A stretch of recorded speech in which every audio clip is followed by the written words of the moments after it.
Hey friends, this is just a little video for all the friends who are concerned about their Russian brothers being banned.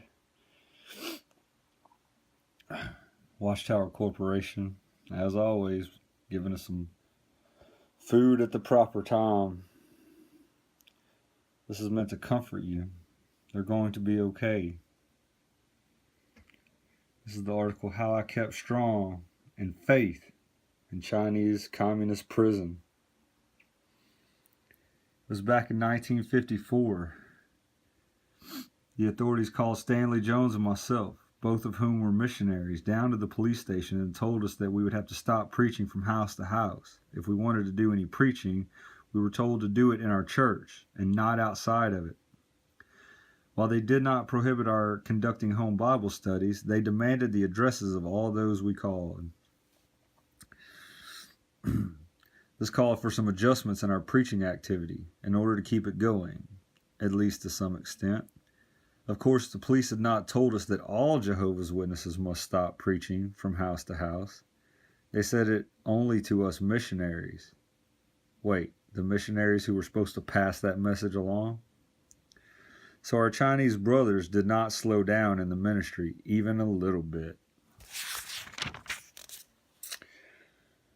At prison, the interrogation began. At first, it was 3 times a day. Later, twice a day, then less often. No physical violence was used. Not a blow was ever struck.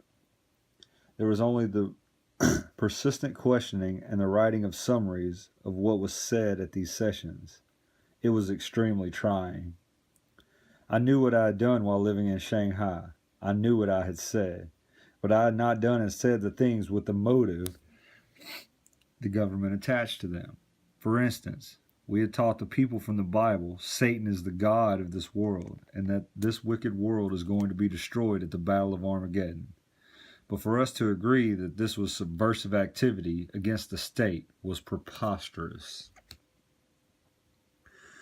To keep alive my appreciation of spiritual things, I arranged for a program of preaching activity.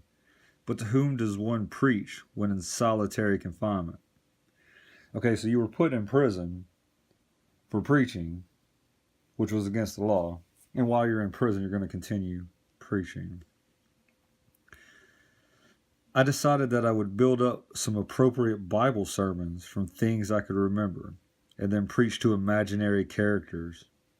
Then I started out on the work, as it were, knocking on an imaginary door and witnessing to imaginary householders, visiting several doors during the mornings. In time, I met an imaginary Miss Carter who showed some interest, and after a number of return visits, we arranged to have a regular Bible study.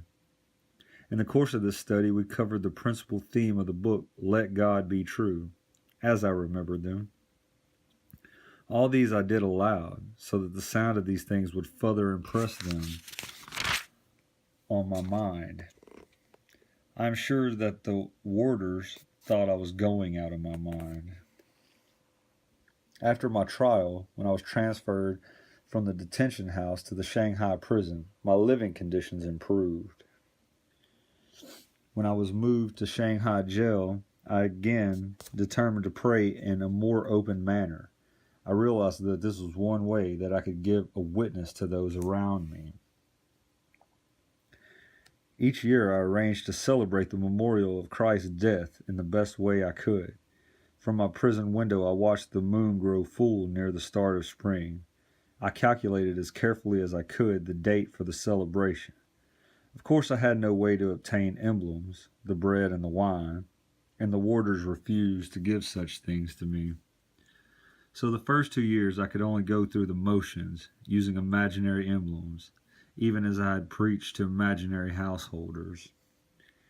Gradually I expanded my efforts, cleaning the area in front of my cell during the time I was allowed to be out, and then empty cells near mine.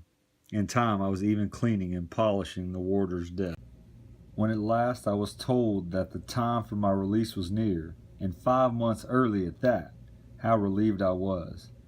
After being given tours of Shanghai and the surrounding territory, and being shown what communism had done for the people in a material way, I was finally sent across the bridge into the arms of my waiting Christian brothers. See, it all worked out. Happily ever after.